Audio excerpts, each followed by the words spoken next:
global communication ataupun yang kita sebut sebagai WAN lah, ataupun Wide Area Network.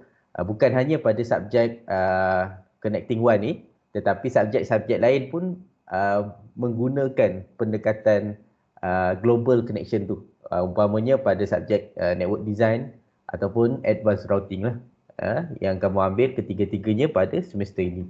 Jadi kalau semester lepas dia lebih kepada medium size of network. Jadi pada semester ini kita dah pergi kepada large size of network.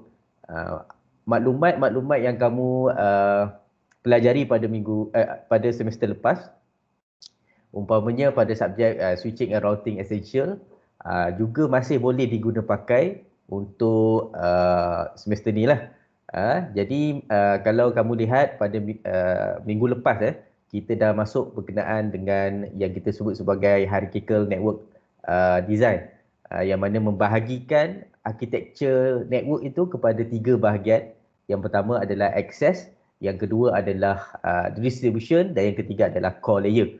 Jadi kebiasaannya yang mana kamu dah belajar semester lepas, basic routing, switching essential, ITN dan sebagainya, biasanya akan perform ataupun operate pada access layer, dan sebahagian kecilnya pada distribution layer.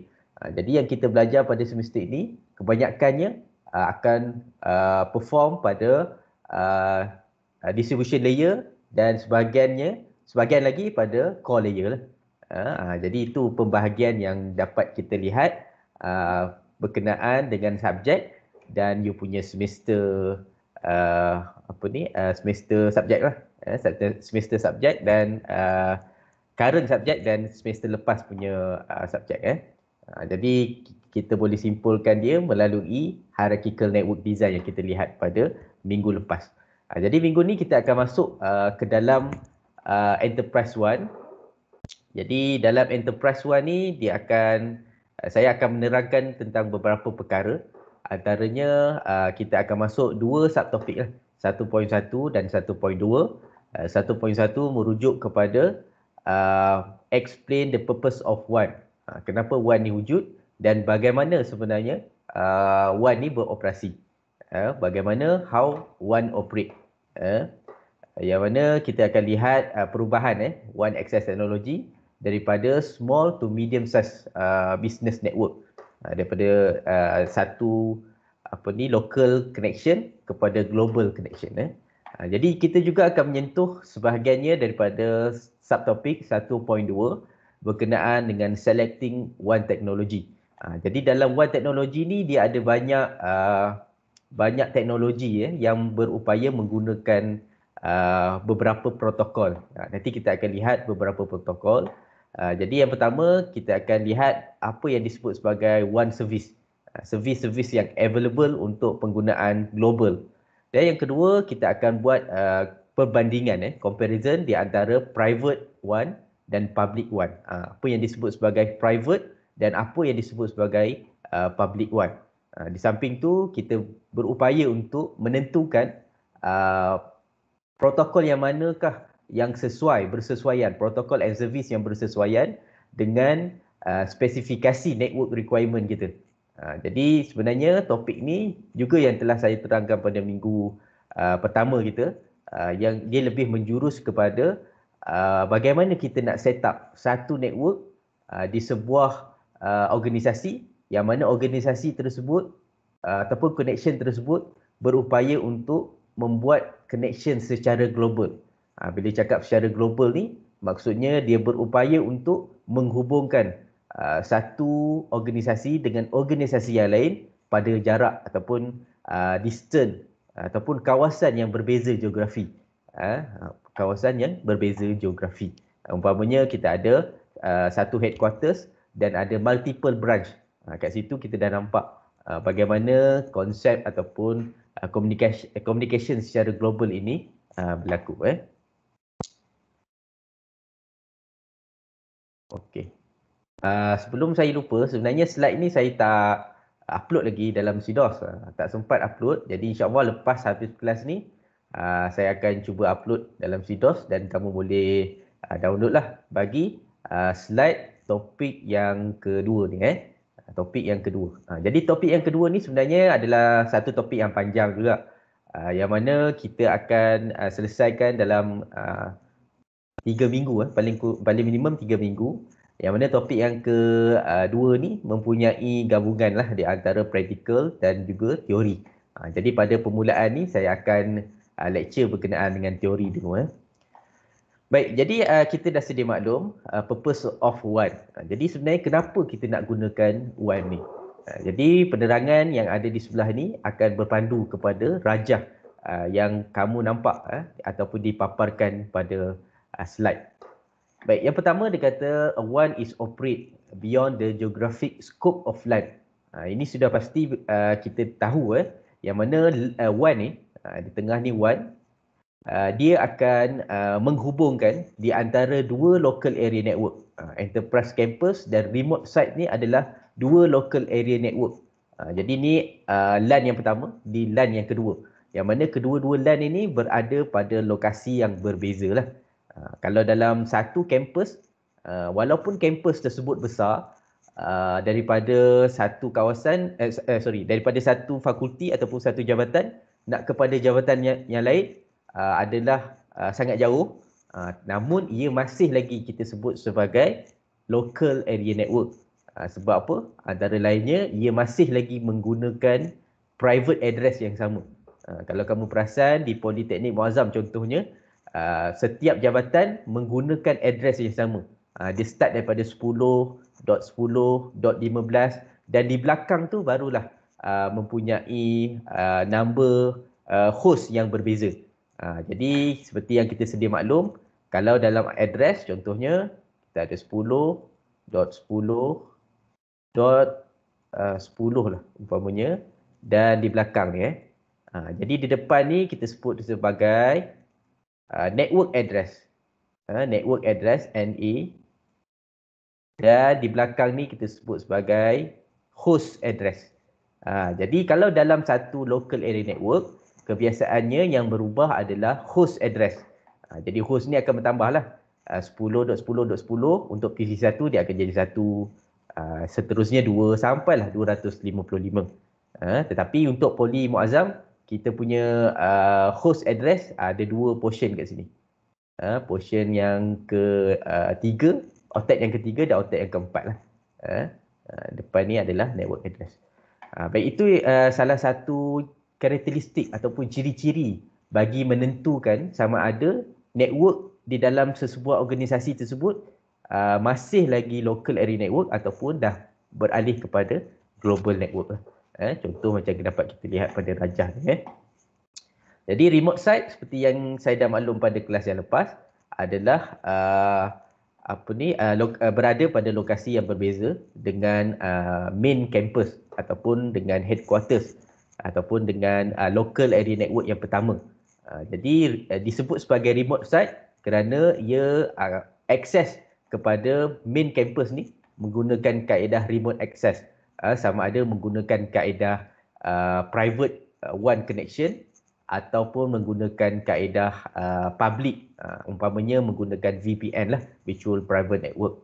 Yang mana yang kedua-dua kaedah tu nanti kita akan lihat pada slide yang berikutnya. Baik, poin yang kedua dia kata one is used to interconnect the enterprise LAN to remote LAN in branch site and telecommuter site. Jadi yang disebut sebagai remote LAN ni adalah remote site lah. Jadi remote site ni adalah remote access, yang mana kita nak mengawal ataupun akses kepada main campus menggunakan beberapa kaedah seperti yang saya sebutkan tadi. Jadi kita juga ada yang ketiga, one is owned by service provider. Jadi kita kena tahu bahawa kalau disebut sebagai local network, jadi kebiasaannya ia dimiliki dan ditadbir ataupun dikawal sedia oleh organisasi tersebut. Manakala untuk wide area network, connection di antara point to point tu dia akan dimiliki ataupun dikawal ataupun di-maintain oleh service provider. Jadi itu ada beza. Umpamanya kalau dalam rajah ni, Untuk enterprise campus, saya ambil contoh PMS lah. PMS dia ada banyak department ataupun dia banyak jabatan. Walaupun dia ada banyak jabatan, tetapi network yang berada di PMS tu diorganize oleh PMS sendiri. Iaitu di bawah unit ICT umpamanya, unit ICT ataupun jabatan IT lah. Kalau di PMS unit ICT manakala untuk WAN kita tak organize network yang berada pada WAN. Sebaliknya pada WAN ini bergantung kepada service provider yang kita subscribe lah. Contohnya untuk PMS kita menggunakan ISP MyRAN, MYREN. Jadi MyRAN lah yang akan organize, maintain, ataupun kalau ada masalah kat sini dia akan troubleshoot, menyelesaikan masalah dan sebagainya. Jadi itu bezanya. One is owned by the service provider, manakala LAN ni typically owned by an organization. Itu maksudnya.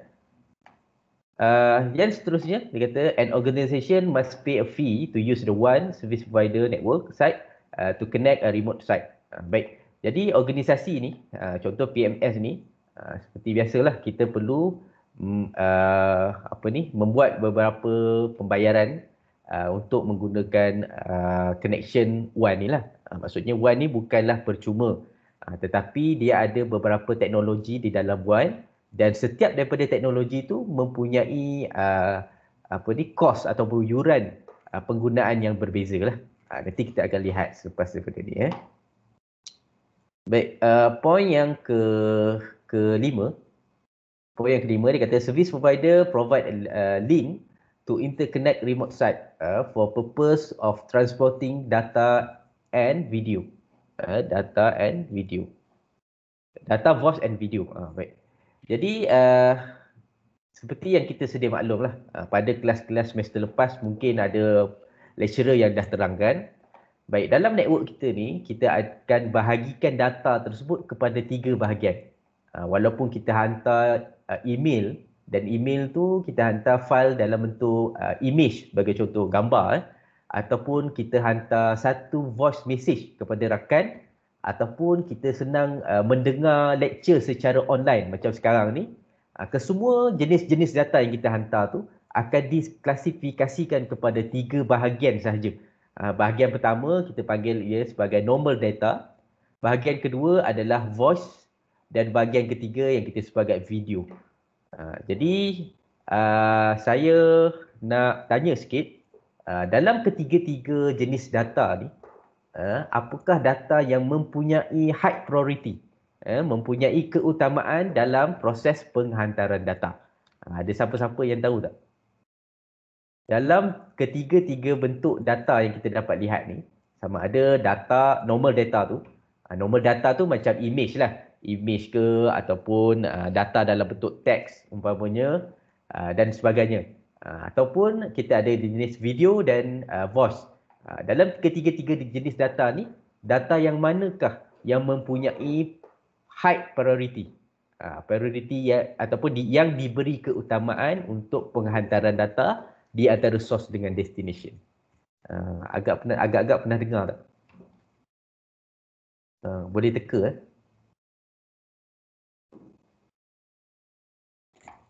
Okey, Faris Aiman. Faris Aiman ada?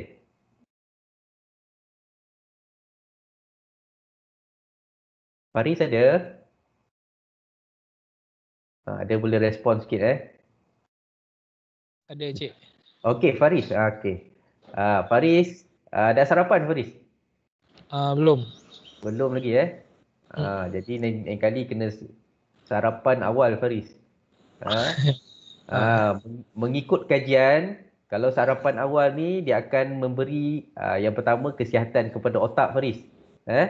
Jadi harap lepas ni pelajar-pelajar lain pun boleh sekurang-kurangnya roti lah roti boleh sarapan, boleh untuk apa ni lah kecegerasan minda jadi sarapan tu penting Baik Faris, daripada ketiga-tiga jenis data ni, iaitu normal data, voice dan video ni, agaknya data yang manakah yang diberi priority untuk penghantaran data dalam network kita lah?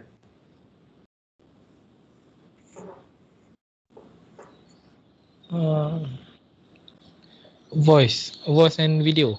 Voice and video. Jadi sebelum ni Faris pernah dengar tak tentang priority semasa penghantaran data?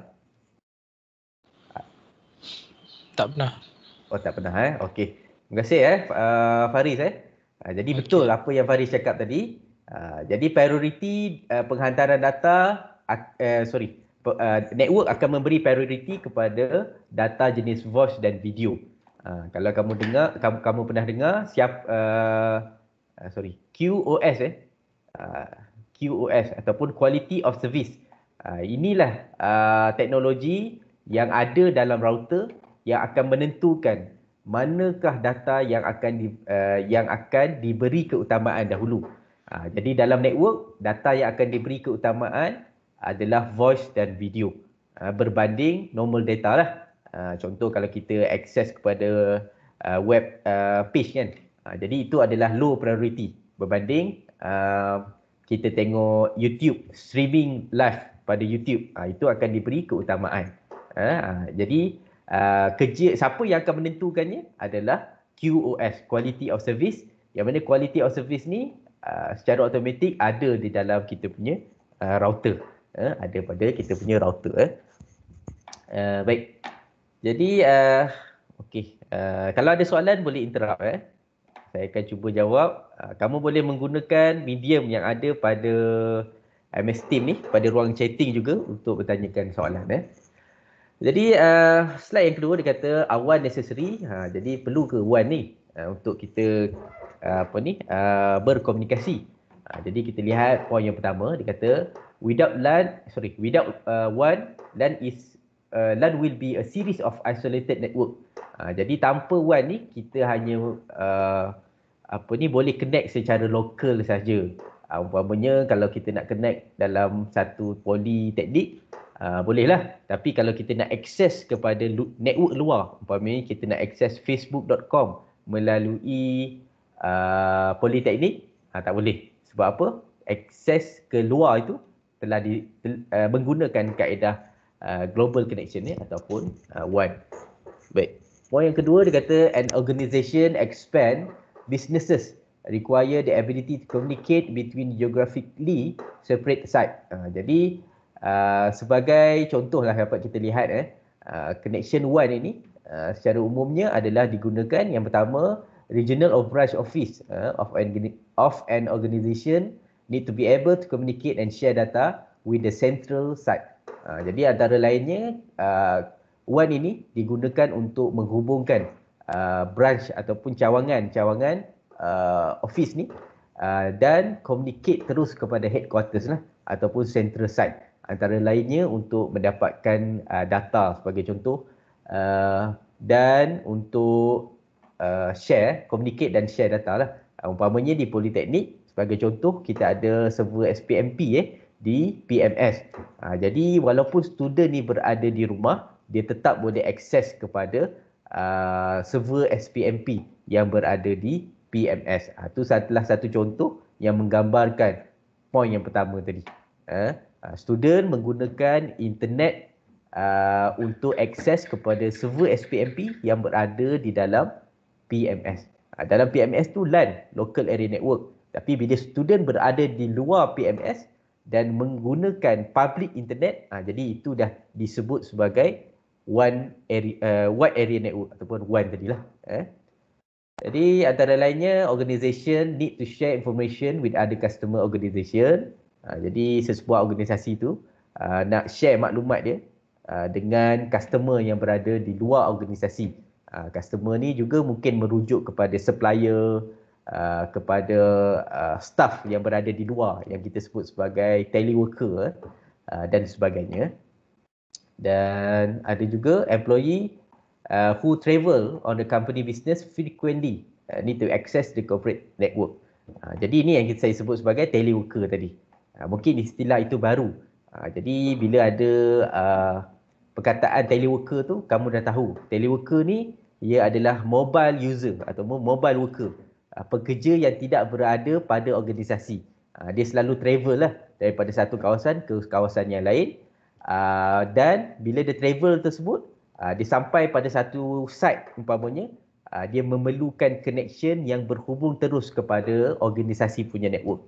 Bagi membolehkan dia mendapatkan data, menyimpan data dan sebagainya. Itu kita sebut sebagai teleworker. In additional, consumer now commonly communicate over the internet with bank, store and other provider good and service. Jadi sekarang ni pun kita dapat lihat kan, kebanyakan perkara yang kita buat hari ini, terutamanya semasa dan selepas pandemik COVID-19, kebanyakannya adalah secara online. Bukan hanya PNP, tetapi mungkin melalui jual beli melalui e-commerce, secara e-commerce, melalui platform-platform seperti Shopee, mudah.com dan sebagainya. Semua secara online. Termasuklah juga untuk sektor hiburan juga, semua menggunakan kaedah secara online. Jadi bila disebut sebagai secara online, maksudnya kita memang memerlukan connection internet. Jadi you nampak tak berapa besarnya you punya job selepas ni. You sebagai student network, jadi you nampak besarnya peluang yang berada dalam rangkaian ataupun yang berada pada industri nanti. Industri nanti, sebab sekarang ni semua menggunakan internet. Dulu mungkin masa ambil subjek ni pasal semester 1 tak nampak lagi apa tu network. Tapi sekarang ni perlahan-perlahan kebanyakan industri sudah mula beralih kepada kaedah secara atas talian lah. Atas talian. Namun sebenarnya pada hari ini, kalau kamu katakan network kan, ataupun IT sebenarnya IT ni dia terbahagi kepada 3 sub utama. Antara sub utamanya, yang pertama adalah dalam bidang programming. Yang kedua adalah dalam bidang network. Dan yang ketiga adalah dalam bidang security. Tapi yang paling boom sekarang ni dan akan meletup dalam 2 atau 3 tahun akan datang adalah dalam bidang security. Dalam bidang security. Sebab security ni dia boleh mix ataupun dia boleh masuk dengan bidang programming dan juga bidang security. Dan yang kedua, bidang yang ada di dalam cloud computing. Jadi cloud juga adalah bidang yang akan meletup dalam 2 atau 3 tahun lagi, sama ada di Malaysia dan di luar pun sedang meletup juga. Jadi kalau you nak ambil professional certificate, kamu pergi kepada 2 bidang ni. Yang pertama adalah bidang security dan yang kedua adalah bidang cloud computing. Ya. Encik, minta maaf, laju sangat. Oh ya ke? Okey. Saya cuba slow sikit. Okey. Okey, jadi saya cakap tadi dalam bidang, saya ulang semula tapi kita tak masuk pada slide lagi. Sebelum tu boleh check sikit, dengar apa yang saya cakap ni ke putus-putus? Dengar cik. Okey, dengar. Okey. Saya kata tadi dalam bidang IT IT hari ni kita ada 3 sub bidang utama. Yang pertama adalah bidang programming, yang kedua adalah network dan yang ketiga adalah security. Yang ketiga adalah security. Dan bidang yang dalam IT, tiga-tiga ni memang on demand lah kita panggil masih mempunyai permintaan yang tinggi. Tetapi daripada ketiga-tiga bidang IT ni, yang akan meletup adalah bidang security. Bidang security, IT ataupun network dan bidang security. Dan yang kedua adalah untuk cloud computing. Cloud computing dari di Malaysia lah, untuk 2-3 tahun lagi insya-Allah mungkin akan jadi satu bidang yang on demand lah masa tu. Manakala di luar negara kita dah dapat lihat kebanyakan menggunakan telah menggunakan cloud computing untuk server room dan sebagainya. Jadi kalau you nak sambung belajar dan sebagainya, mungkin kamu boleh fokus kepada 2 bidang ni lah. Yang pertama adalah security dan yang kedua adalah cloud computing. Dan kedua-dua bidang ni, security dan cloud computing sebenarnya berada di dalam bidang network tu sendiri. bidang network tu sendiri. Tetapi malangnya untuk subjek ataupun semester 5 ni, memandangkan kamu adalah semester ataupun kohort yang terakhir mengambil subjek Connecting One, jadi kamu tak berpeluang untuk mengambil subjek Cloud Computing yang hanya ditawarkan bermula semester ni, tetapi untuk semester 4, semester 5, jadi kamu tak berkesempatan lah nak ambil Cloud Computing. Jadi itu selingan saja sedikit untuk kamu nampak secara keseluruhan lah. Kita masih lagi di ataupun IT ni masih lagi di landasan yang betul, terutama dalam bidang industri lah. Cuma ada beberapa poin yang saya nak cakap kat sini. Walaupun selepas ni mungkin kamu dah tak nak sambung belajar, tak minat nak sambung belajar, yang nak sambung belajar okey, tak ada masalah, nak kerja dan sebagainya. Satu saja, untuk memastikan kamu masih lagi dalam bidang IT, saya harap kamu boleh ambil professional certificate dalam bidang-bidang yang kamu minat. Kalau kamu minat dalam bidang Windows Server, pergi ambil cert untuk Windows Server, security ataupun cloud computing lah, professional certificate. Jadi professional certificate itulah yang akan membezakan student network di politeknik ataupun institusi lain dengan student yang lain. Jadi kamu ada added value kat situ. Baik, jadi kita sambung sikit. Terus pada one topology. Baik, dalam connection one ini, dia mempunyai 4 common one topology. Ada 4 common one topology. Macam mana perhubungan atau bagaimana sambungan di antara satu network dengan network yang lain berlaku di dalam one. Baik, yang pertama adalah yang disebut sebagai point-to-point topology. Dia kata kat sini, employ a point-to-point circuit between two endpoint. Jadi dalam rajah ni, dia ada side A dan side B. Side A akan directly connected kepada side B menggunakan dedicated list line. Ini salah satu contoh one technology lah, list line. Maksud apa yang disebut sebagai dedicated list line ni, maksudnya dia akan physically connected di antara side A dengan side B. Maksudnya di sepanjang side A dan B, dia akan connect sama ada menggunakan fiber optik ataupun menggunakan copper untuk menghubungkan kedua-dua side ni lah. Jadi lebih jauh side, maksudnya akan lebih tinggilah cost untuk installation, maintenance dan sebagainya. Sebab dia perlu menggunakan physical cable, sama ada fiber optik, coaxial cable, UTP cable dan sebagainya. Tapi kat sini dia kata dia menggunakan T ataupun E1 line. T ni kita sebut sebagai T carrier dan E ni adalah E carrier lah. T ni adalah untuk kalau tak salah saya Asian dan E ni adalah untuk European punya standard lah.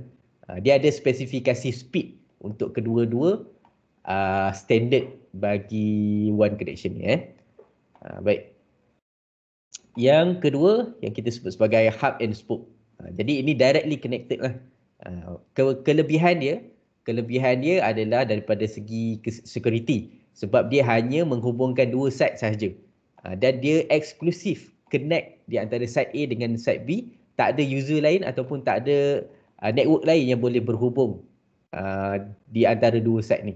Jadi dengan kaedah ni dia akan avoid lah ataupun prevent sebarang proses attacking yang melibatkan kedua-dua organisasi ni lah.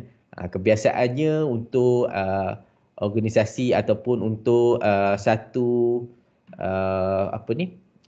office yang besar, contoh bank, dia nak hubungkan bank A dengan bank B, cawangan bank A dengan cawangan bank B, biasa dia akan menggunakan kaedah point to point untuk tahap keselamatan yang maksimum.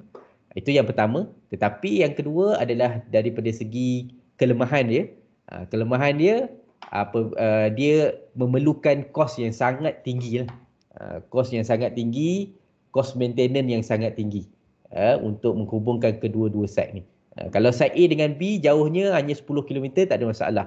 Tetapi kalau jauhnya sehingga 100 km, jadi bayangkan berapa banyak kabel yang perlu digunakan, berapa banyak device yang perlu digunakan untuk menghubungkan kedua-dua site ni tadi, site A dan site B. Baik, yang seterusnya adalah yang disebut sebagai hub and spoke.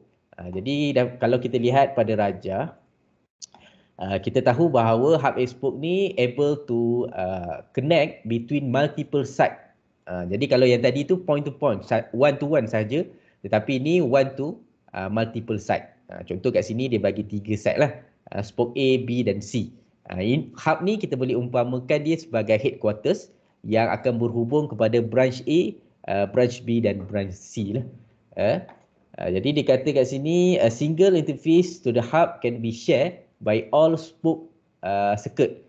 Baik, bila disebut sebagai single interface, maksudnya secara fizikal dia hanya menghubungkan kepada satu connection. Contoh dia hubung kepada internet sahaja. Dalam ni kita tak nampak, yang awal ni internet lah. Ni dia buat jalur-jalur ni merujuk kepada penggunaan yang disebut sebagai virtual circuit. Virtual circuit. Secara virtual circuit ni maksudnya secara fizikal kita nampak connection tu ada satu saja. Tetapi secara virtual ia boleh create multiple connection dalam satu kabel. Kalau kamu ingat lagi pada kelas switching routing essential, kamu ada belajar berkenaan dengan inter-VLAN routing. Ingat tak? Ada yang ingat tak inter-VLAN routing? Ke dah lupa dah? Kalau inter-VLAN routing sebagai contoh, kita ada satu router, kita ada satu kabel. Contoh ni VLAN 1 lah. VLAN 10 Ini VLAN 20. Jadi bagi membolehkan kedua-dua VLAN berhubung antara satu sama lain, jadi kita mesti menggunakan kaedah inter-VLAN. Bantuan router lah. Kalau tak ada router, kita tak boleh connect. Sebab VLAN ni dia akan memisahkan VLAN yang berbeza lah. Kalau VLAN 10-10 boleh connect, VLAN yang berbeza tak boleh connect. Jadi macam mana nak connect VLAN 10 dengan 20? Menggunakan bantuan daripada device layer 3 lah, iaitu router. Jadi kalau dalam inter-VLAN, kita nampak satu je kabel ni, tetapi dalam satu kabel ni kita configure apa yang disebut sebagai sub interface. Kat sini dia tulis sub interface. Sub interface. Maksudnya dalam satu kabel ni kita create multiple sub interface. Interface 1, kalau ingat lagi lah, FA 0/1.10. Sub interface lah ni. Encapsulate .1Q. FA 01.10, FA 01.20. Ini adalah sub interface. Contoh, sebab saya nak bagi kamu nampak macam mana virtual circuit ni berlaku. Konsep ni sama je macam yang kita lihat pada inter-VLAN routing. Pada semester lepas lah yang kamu belajar, kalau ingat lagi. Konsepnya sama sahaja. Jadi menggunakan kaedah hub and spoke, dia boleh menghubungkan di antara satu network, satu headquarters dengan multiple branch yang lain. Ada 3, ada 4, ada 10 dan sebagainya.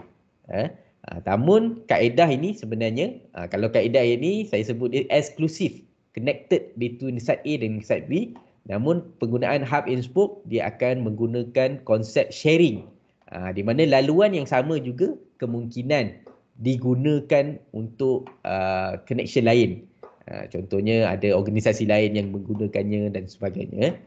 Dia bersifat public, sebab dalam proses hub and spoke ni sebahagian besarnya menggunakan internet, dan internet itu adalah public network yang mana kita berkongsi laluan dengan pengguna lain. Pengguna tu mungkin dia guna Maxis ke, dia guna Digi dan sebagainya. Kita berkongsi laluan. Itu yang disebut sebagai internet lah, ataupun public one, public network. Yang ke atas ni adalah private network. Dia eksklusif side A dengan B je yang guna. Tak ada orang lain.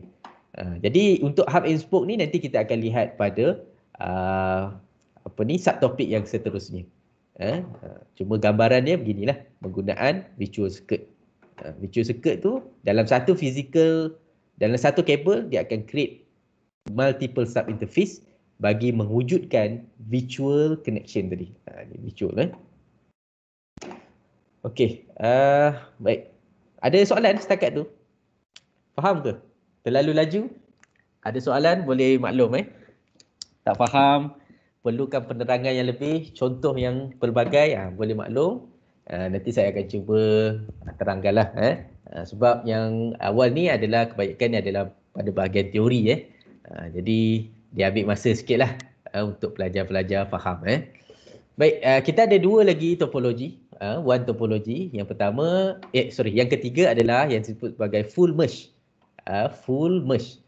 Full merge ni apa? Dia kata, poin pertama, disadvantage of hub and spoke topology is that all communication has to go through the hub. Jadi kita patah balik ke kaedah yang kedua tadi. Dia kata kat sini, hub and spoke ni dia ada kelemahan. Di mana kesemua virtual circuit ni akan dihubungkan terus kepada hub.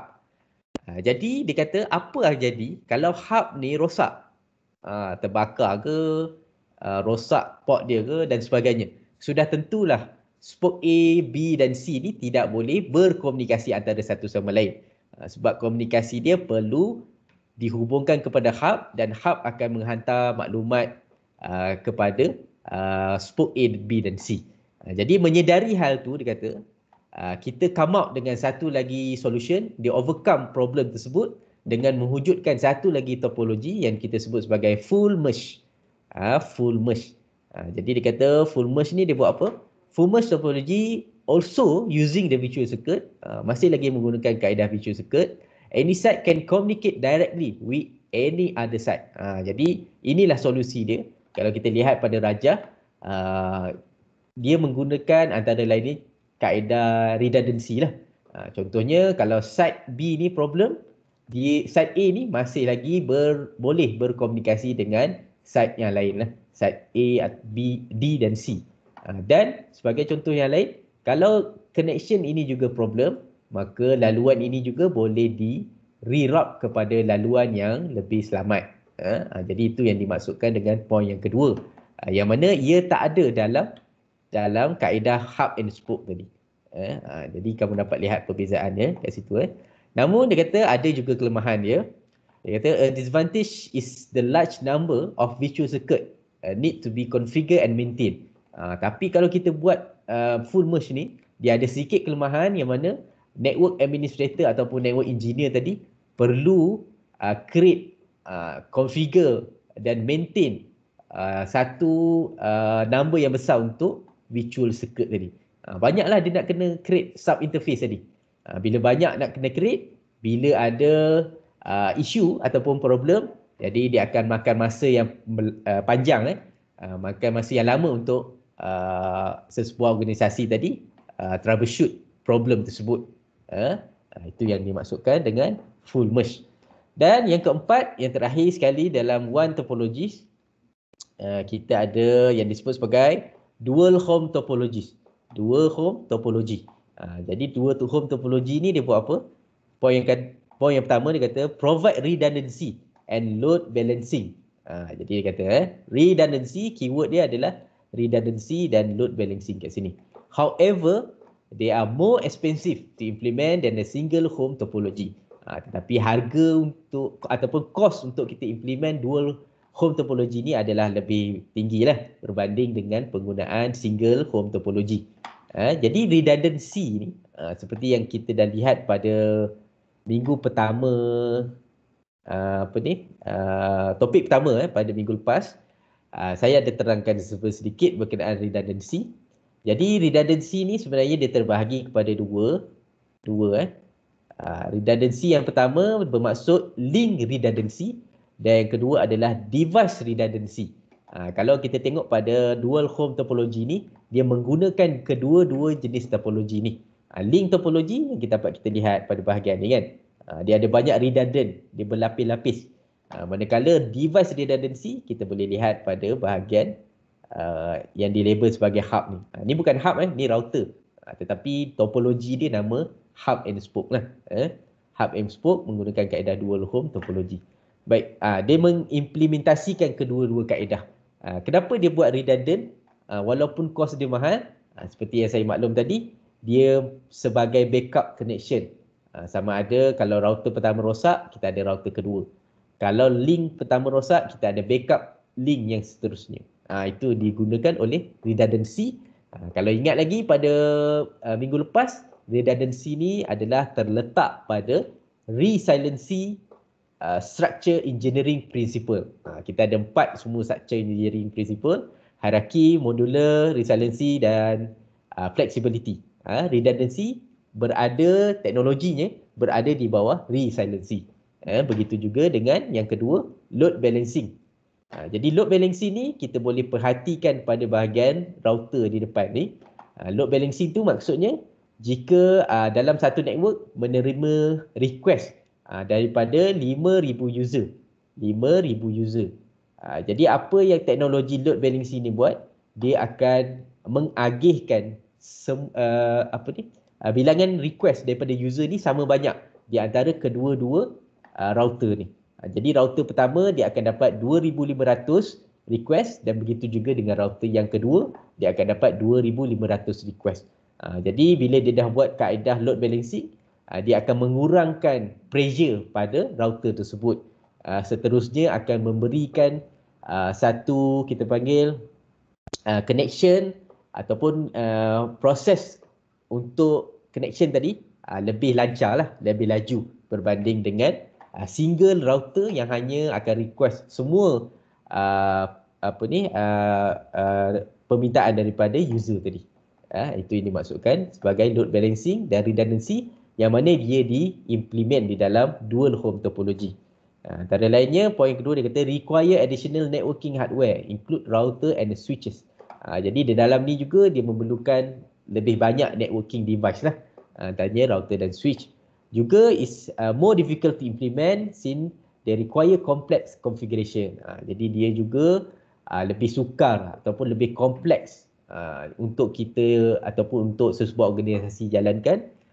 Namun kelebihannya sudah tentu dia lebih selamat kerana menggunakan beberapa pendekatan antaranya load balancing, redundancy dan sebagainya. Baik, itu adalah berkenaan dengan one topology. Jadi setakat tu ada apa-apa soalan yang nak bertanya? Jadi kita dah 1 jam 1 jam dah kita bersama. Kita ada lebih daripada 30 minit lagi untuk pembelajaran kita hari ini. Sebenarnya kita ada beberapa lagi slide, beberapa page lagi untuk kita selesaikan hari ini. Okey, setakat tu ada apa-apa soalan? Kalau tak ada soalan ataupun ada soalan boleh bertanya sebelum kita teruskan kepada slide yang berikutnya.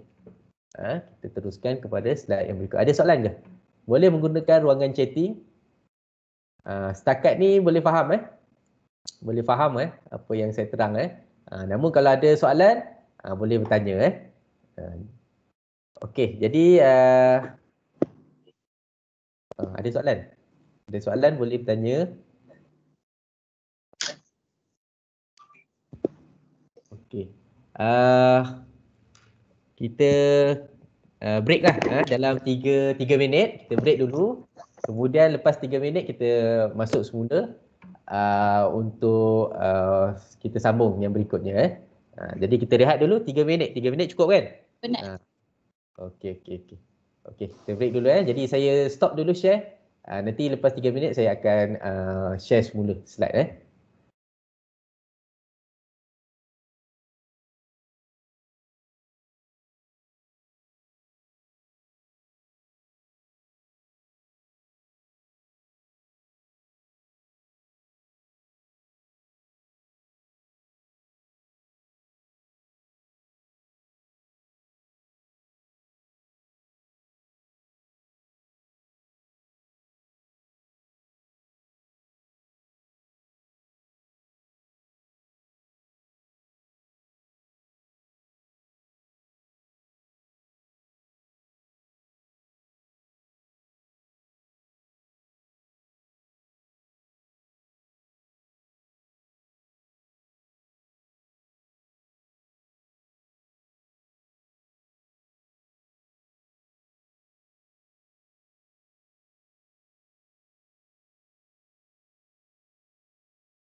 Okey. Okey, kita teruskan sikit lagi untuk topik hari ini.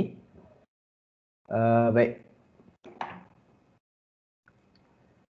Okey, purpose masih lagi dalam purpose of one untuk small office. Sebenarnya saya tak cadang untuk slide small office ni sebab dia straightforward je. Mungkin kita boleh lihat sekali lalu lah. Jadi small office ni sebenarnya dia ceritakan bagaimana span engineering ni daripada small office ni. Small office yang hanya ada 15 employee saja. 15 pekerja sahaja hanya bekerja di dalam satu organisasi yang kecil.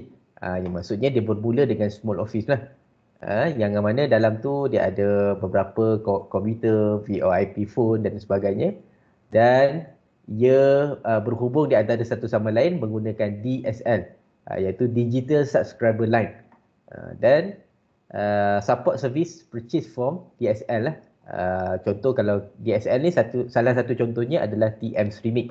Jadi dikata orang ataupun support service tu akan menggunakan TM Streaming punya technician lah. Jadi yang seterusnya dikata 5 tahun yang akan datang span engineering ni telah berkembang dengan pesatnya. Yang mana kalau dulu dia ada hanya small office saja, tetapi sekarang ni dia ada apa yang disebut sebagai campus network lah. Dia ada satu bangunan dan ada beberapa department, marketing and sale, finance and accounting dan engineering production. Ada 3 department kat situ. Maksudnya dia berubah daripada small network kepada medium size of network lah. With several hundred employees. Tadi ada 16 je, sekarang ni ada beberapa ratus pekerja yang ada dalam span engineering network. Jadi kat sini dia kata the company now occupy multiple floor of the building office, dan setiap building ni ada department sendiri.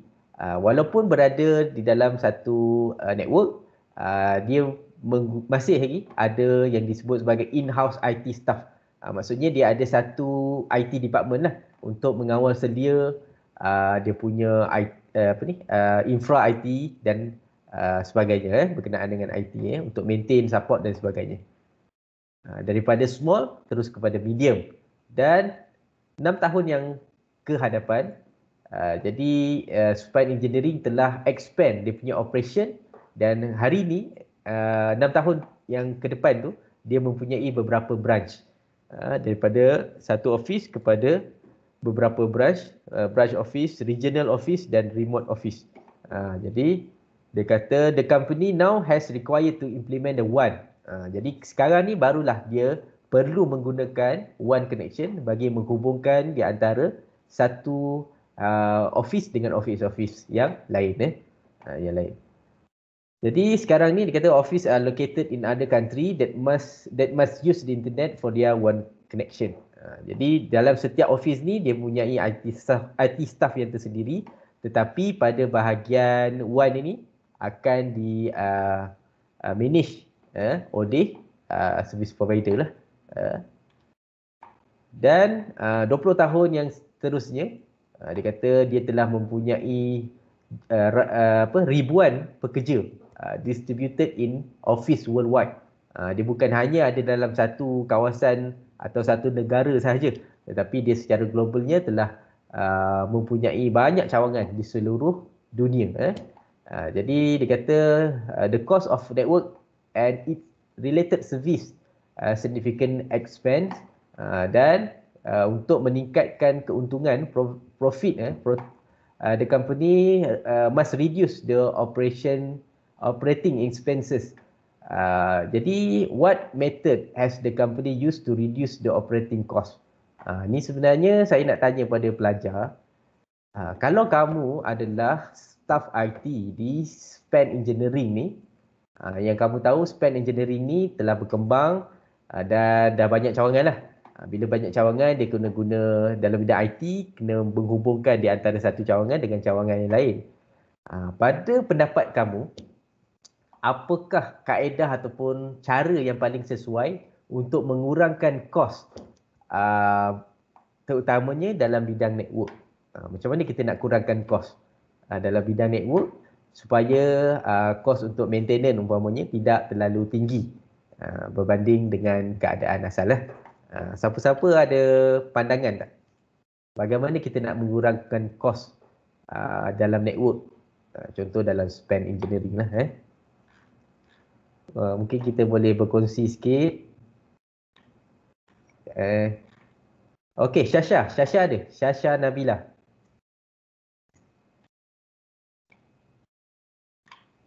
Syasha ada? Ada boleh respon sikit Syasha. Okey Syasha, agaknya soalan dia, dia kata what method has the company used to reduce the operating cost? Dia ada banyak branch ni. Agaknya apakah cara yang paling sesuai untuk kita mengurangkan kos perbelanjaan terutamanya dalam bidang IT bagi span engineering ni? Apa kamu punya pendapat? Syasha, Syasha ada Syasha? Boleh bagi pendapat. Pendapat ni tak ada betul, tak ada salah. Semua betul. Syasha ada? Boleh respon sikit? Saya. Ya Syasha, agaknya apa pendapat kamu?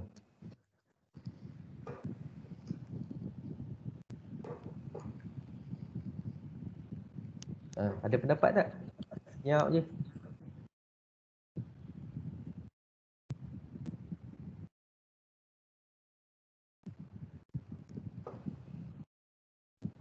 Okey, kita boleh pergi pada Lucia Lini.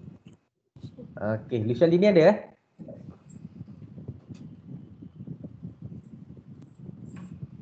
Okey, Lucia Lini boleh respon sikit? Ya, saya Encik. Okey, apa you punya opinion untuk kita reduce cost, terutamanya dalam cost untuk IT lah, IT operational dalam untuk span engineering ni? Jawapan dia sebenarnya jawapan yang general je, bukan merujuk kepada span engineering. Jawapan dia general, walaupun bukan pada span engineering. Nanti you dah kerja lah satu hari nanti dalam bidang IT umpamanya. Jadi mungkin dalam meeting staff lain minta pendapat macam mana kita nak kurangkan kos IT di company kita ni. Jadi apa you punya cadangan Lucia Lini?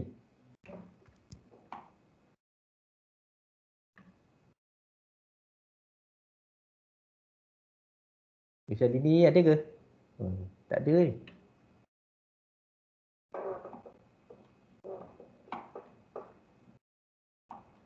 Okey, ada volunteer ke? Ada volunteer ke? Apakah cadangan kita untuk mengurangkan kos operasi bagi IT lah, kos IT kos IT di sebuah organisasi. Tak kisahlah organisasi besar ataupun organisasi yang kecil. Banyak kaedah yang kita boleh gunakan mungkin salah satu kaedah kamu boleh nyatakan, kita boleh berkongsi dengan rakan-rakan yang lain. Ni salah satu bentuk brainstorming lah macam mana kita nak kurangkan kos. Mungkin pada awal kelas tadi saya ada cakap sikit berkenaan dengan kaedah yang mungkin kita boleh guna pakai. Ada mungkin yang ingat, ada mungkin yang terlupa apa kaedah ataupun cara yang paling sesuai untuk kita mengurangkan kos operasi? Mencari ruang pejabat yang murah. Mencari ruang pejabat yang mempunyai kos ataupun harga yang lebih rendah. Itu mungkin kita boleh jadikan salah satu kaedah untuk penjimatan lah, betul Akmal? Tetapi kaedah penjimatan yang Akmal nyatakan tadi, dia lebih bersifat umum.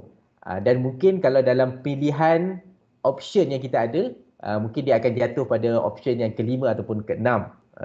Tetapi masih lagi jawapan yang baik Jadi ada seorang lagi pelajar yang boleh cuba apakah cara yang paling sesuai untuk kita mengurangkan kos operasi terutamanya dalam bidang IT. Wireless network. Wireless network. Siapa yang cakap tu Saya. Faizatul Maisarah. Okey, Maisarah Jadi betul Mas Sarah, itu pun antara option yang baik juga, yang mana kita menggantikan penggunaan wired connection di dalam satu organisasi dengan menggunakan kaedah wireless. Kat situ kita boleh menjimatkan dengan kos yang agak besar juga. Sebab wired ni kita sudah pasti dia akan memerlukan kos installation yang lama, kos yang panjang, dan juga kos yang mahal dan masa yang digunakan untuk installation yang panjang lah. Baik, betul Mas Sarah, tapi mungkin option Mas Sarah tu akan jatuh pada option yang kedua ataupun ketiga. Bagus Mas Sarah. Okey, ada satu lagi, mungkin kita ambil satu lagi pendapat daripada pelajar. Kalau bekerja dalam satu server, Encik? Bekerja dalam? Satu server. Dalam satu server. Okey, terima kasih Akmal. Okey, Akmal sebenarnya dia dah dapat satu clue yang baik, bekerja dalam satu server. Tapi mungkin jawapan dia hampir tepat. Hampir tepat. Okey, jadi sebenarnya apa yang kita boleh lakukan untuk mengurangkan kos operasi adalah dengan menggunakan kaedah cloud computing. Cloud computing.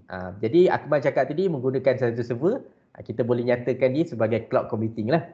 Cloud computing yang mana kalau pada hari ini kesemua department ataupun kesemua organisasi mempunyai satu data center. Dia ada satu data center. You tahu tak, dalam satu data center tu dia ada, selain daripada ada server, dia ada network equipment yang lain, beratus-ratus network equipment dalam tu. Dan suasana dalam bilik tu sangat sejuk, bagi membolehkan kita punya server tadi tidak overheat lah.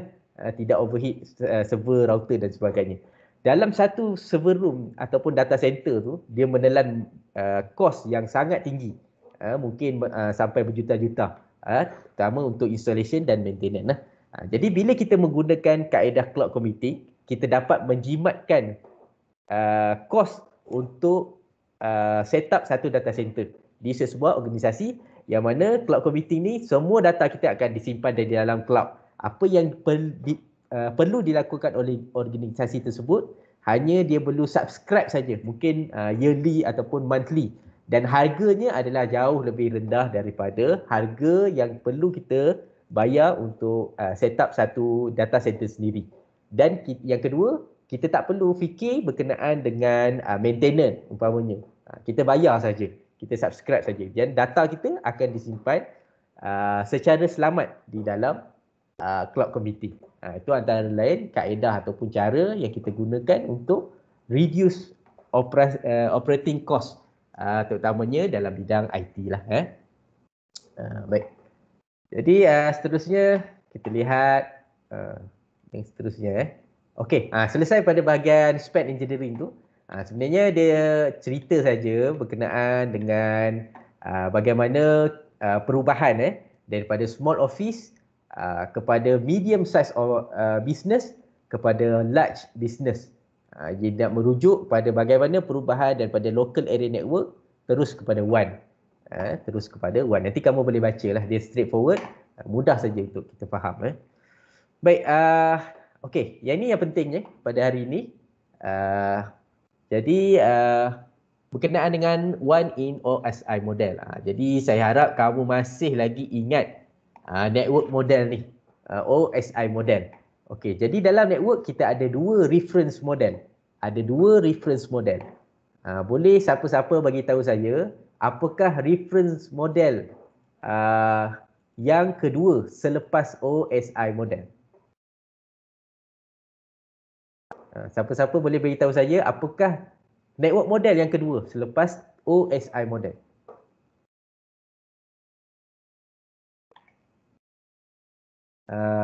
Ain Mahsuri. Ada Ain? Ain ada? Ya, Encik. Okey, Ain. Macam mana Ain? Sihat Sihat. Macam tak sihat je Ain. Okey Ain kalau tak sihat kena pergi doktor Ain. Okey Ain.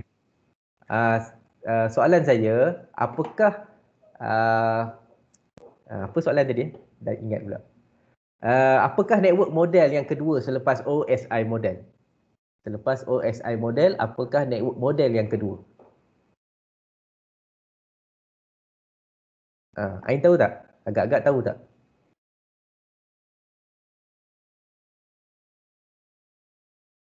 Ain. Okey, Ain. Kalau tahu boleh respon sikit Ain.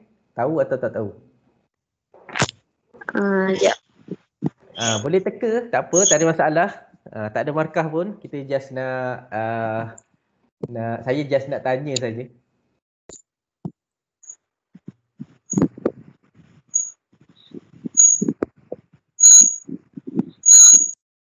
Okey, siapa-siapa boleh bantu? TCP and IP. Okey, betul ya. Jadi network model yang kedua yang kita sebut sebagai TCP/IP. Namun sebenarnya dalam network model yang pertama diperkenalkan adalah OSI model. Kemudian yang kedua barulah TCP/IP adalah enhancement daripada OSI model. Namun pada hari ini kebanyakan device walaupun device yang baru pada hari ini masih menggunakan reference model jenis OSI untuk develop dia punya device lah. Untuk develop device dia masih lagi menggunakan OSI sebagai reference model dia lah. Baik.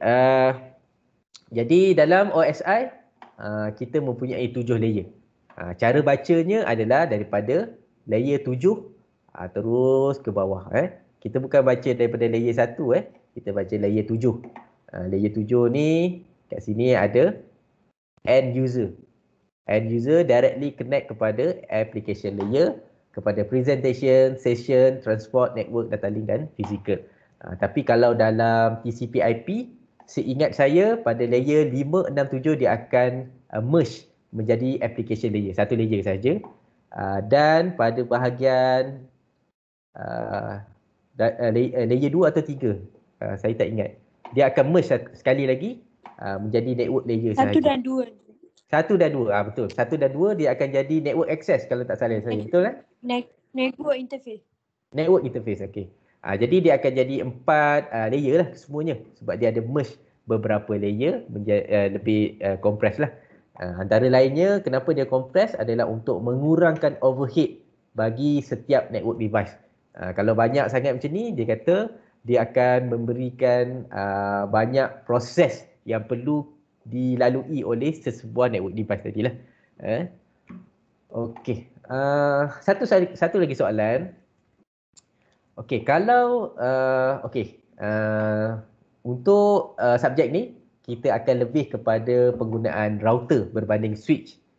Kita lebih banyak menggunakan router. Soalan saya, router tu berada ataupun beroperasi pada layer keberapa dalam OSI model? Soalan saya, router beroperasi pada layer keberapa di dalam OSI model? Siapa boleh jawab?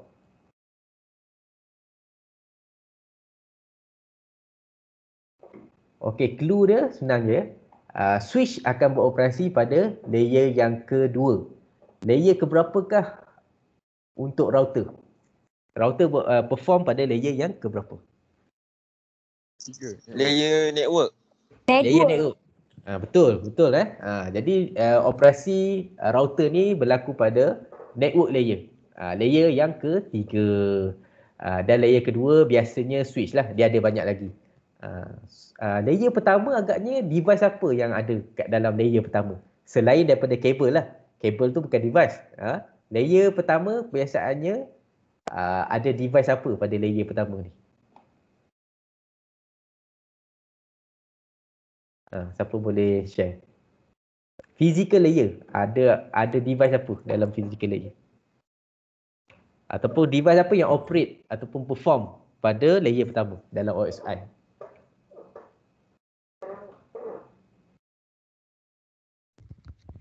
Hub.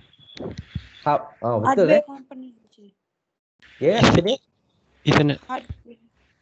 Hardware. Hardware lah. Memang hardware lah kat situ Tapi saya ada terdengar tadi, ada pelajar DDT 5B dia kata physical layer ni contoh device dia adalah hub. Betul. Jadi hub tu berada pada physical layer. Antara lainnya contohnya yang kedua kita ada wireless access point juga berada pada physical layer. Baik, soalan yang terakhir berkenaan dengan OSI. Kalau router berada pada layer yang ketiga, switch berada pada layer yang kedua, hub berada pada layer pertama, apakah device yang boleh mengoperasikan daripada layer yang ke-7 sehingga layer pertama? Device ni dia boleh operate ke 7 layer ni. Router tak boleh. Router sampai layer 3 je. Switch begitu juga sampai layer kedua. Tapi ada satu device yang boleh operate daripada layer pertama sehingga layer yang ke-7. Jadi apakah device tu? Clue dia mudah je. Device tu sentiasa digunakan oleh pelajar. Atau bukan pelajar pun masih gunalah. Apakah device tu?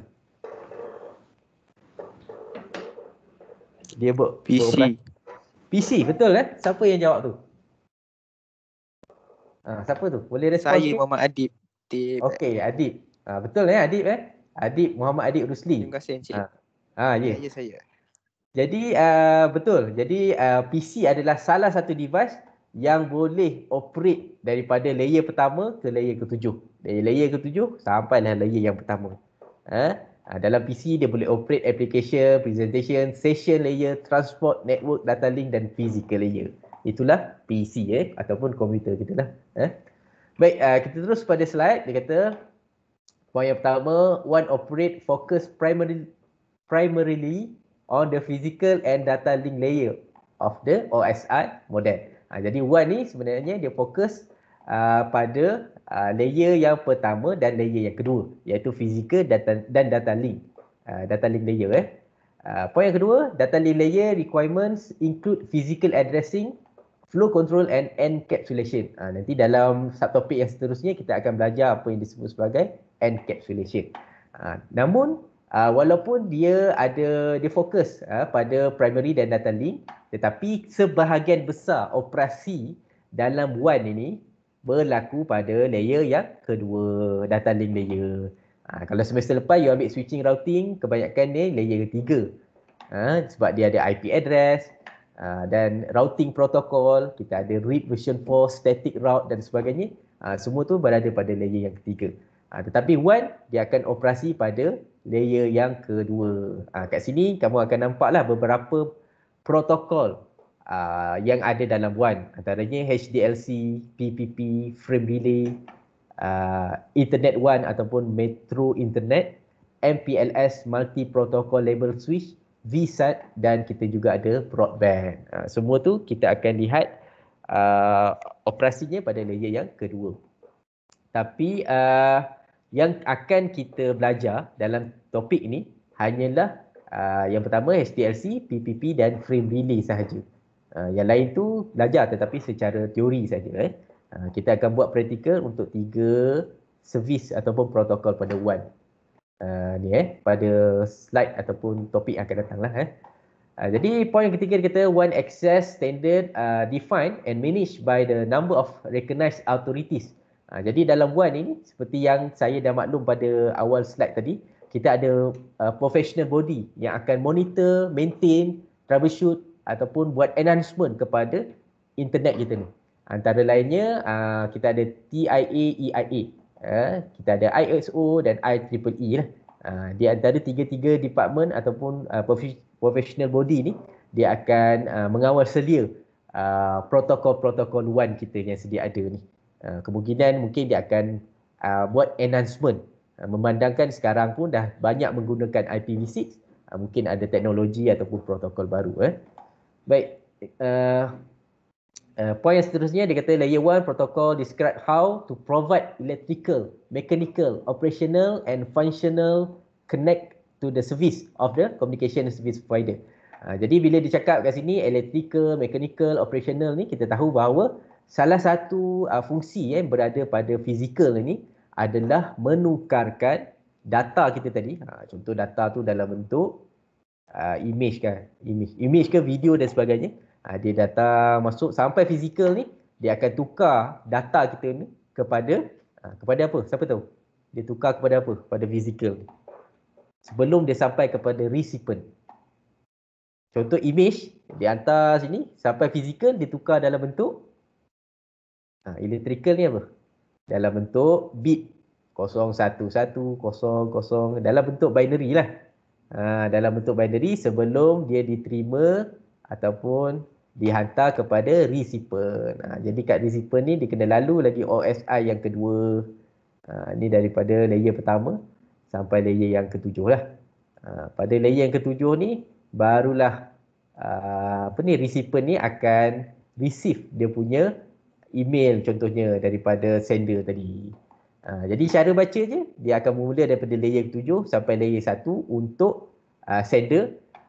Jadi dia akan tukar dalam bentuk bit apa-apa saja data yang dihantar sebab network kita ataupun PC kita hanya memahami dalam bentuk bit saja, binary saja, 01. Secanggih mana pun PC tu, dia hanya faham bahasa ni saja.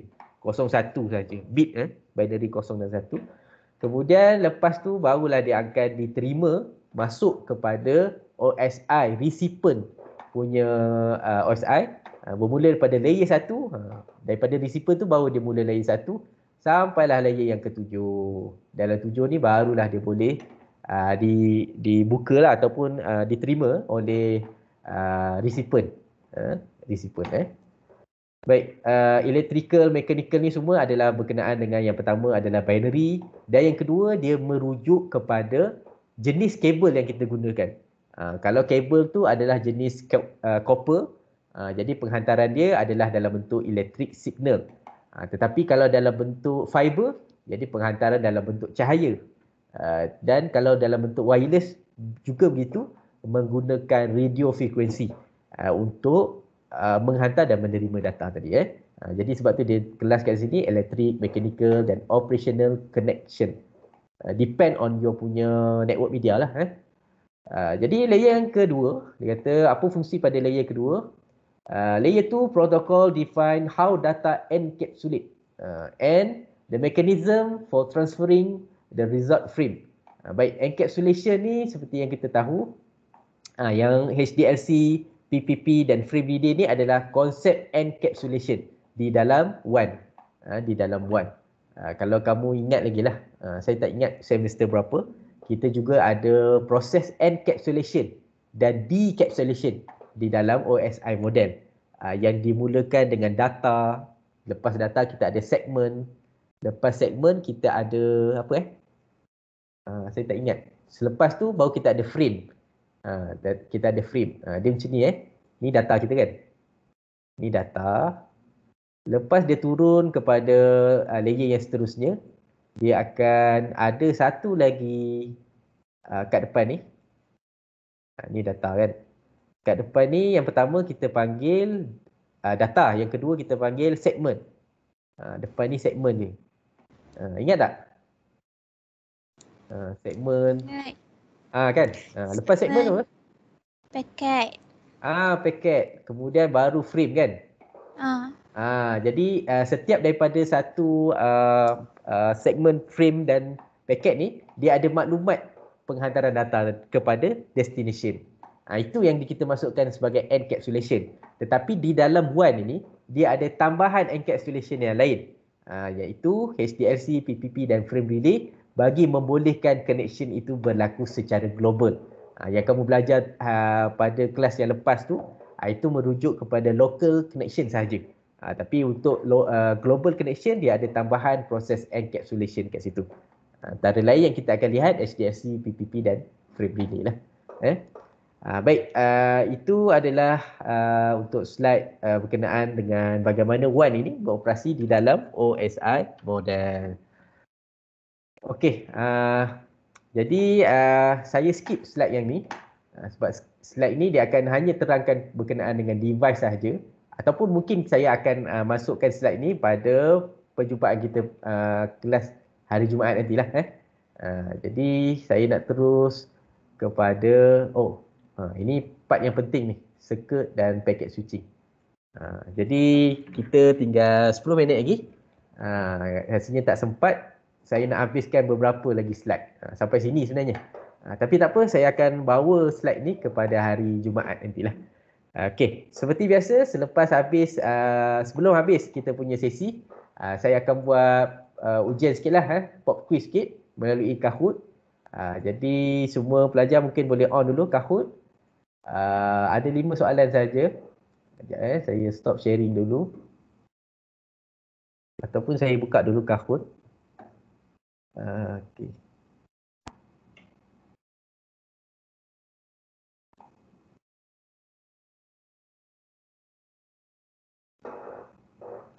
Okey, boleh on dulu you punya Kahoot. Okey. Okey, saya sharekan Kahoot punya ID. Okey, saya harap semua pelajar 25 pelajar dapat akses terus kepada Kahoot. Masukkan PIN 8651161 1161 ya tu. Menggunakan nama sebenar.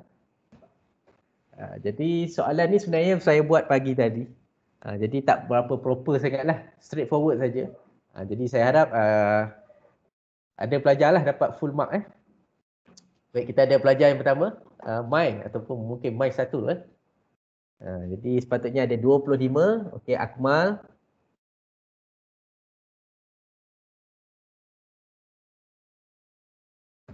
Okey.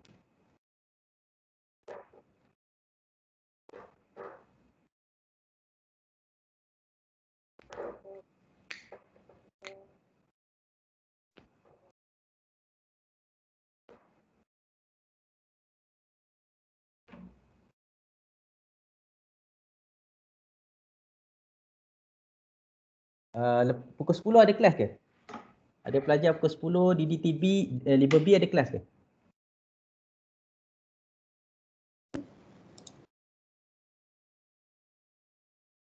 Tak ada kelas Perjumpaan PA. Perjumpaan PA. Online ke face to face? Online. Online. Okay. Siapa PA di DT 5B? Puan Hidayuwati. Oh, Puan Hidayuwati. Okey, baik. Okey, kita tunggu lagi beberapa pelajar.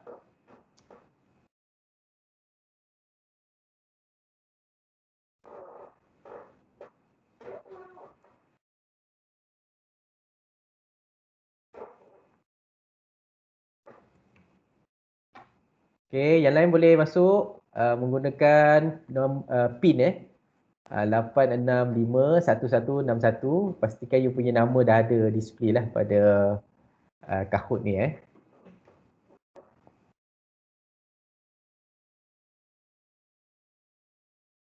Okey, kita beri lagi 2 minit. Baru ada 20.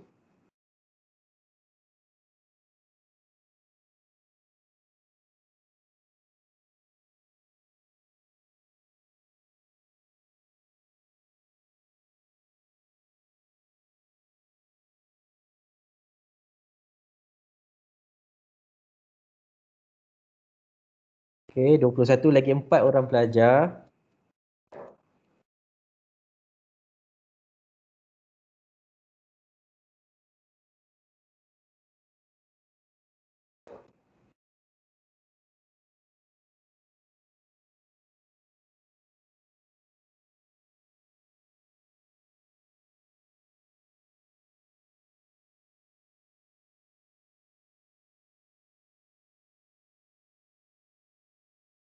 Okey, lagi 4 orang pelajar. Kita tunggu lagi seminit.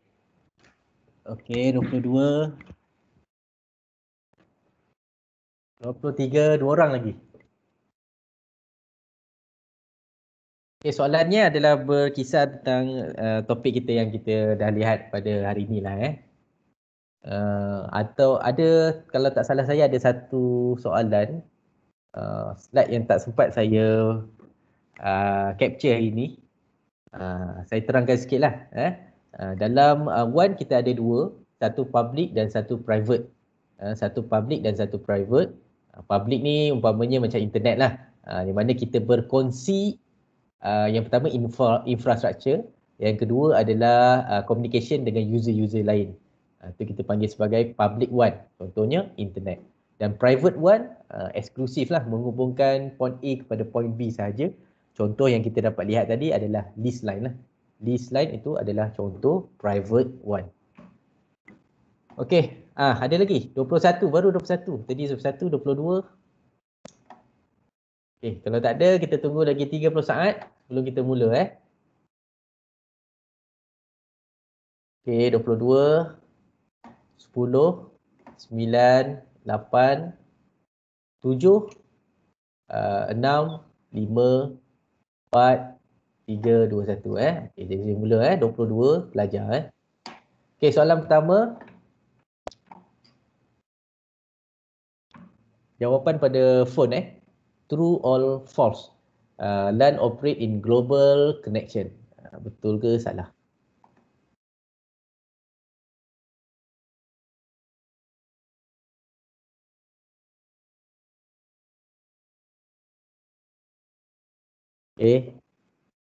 Okey. Macam mana tu? Ada yang jawab betul.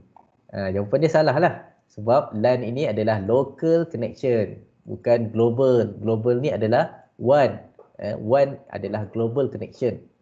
Manakala LAN adalah local connection. Baik.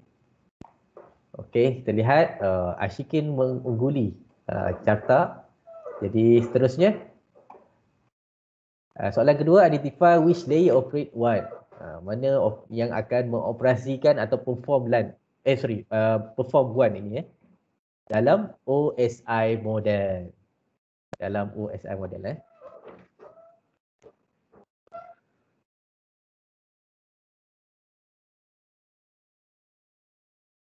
Okey, 20 pelajar menjawab 10 pelajar menjawab physical dan data link layer. Jadi betul seperti yang kita dah terangkan tadi, layer pertama dan layer kedua perform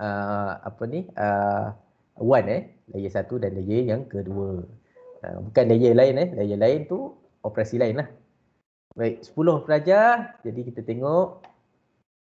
Okey, Emma memintas kat situ Emma Okey, jadi tengok pada soalan yang seterusnya. Pilih true or false The internet is type of private one. Internet ni betul ke private one? Saya terangkan pada akhir-akhir tadi. Cuma tak sempat kita nak masuk pada slide dia lah. Betul ke internet ni private ataupun public one? Private ataupun public one?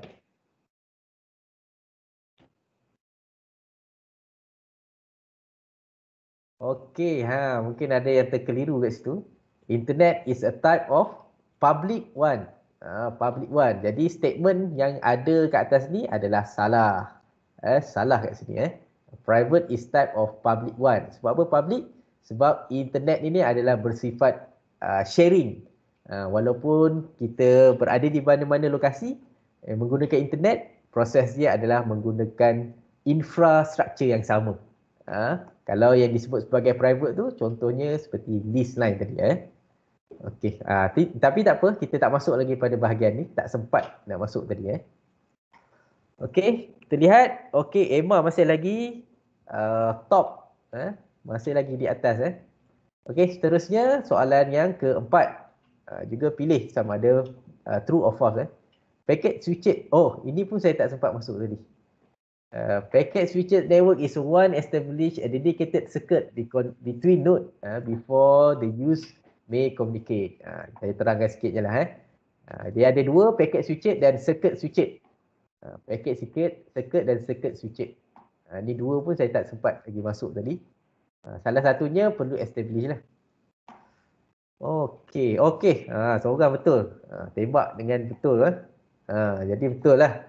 Saya terangkan sikit lah packet switched ni sebenarnya konsep dia adalah circuit switched adalah konsep dia perlu establish dulu connection di antara point A dengan point B.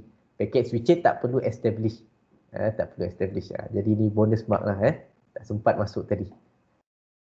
Okey, Emma adalah individu yang tepat tadi menjawab. Okey, dan soalan terakhir, LAN is owned by service provider dan WAN is typically owned by an organization. Betul atau salah pernyataan di atas ni?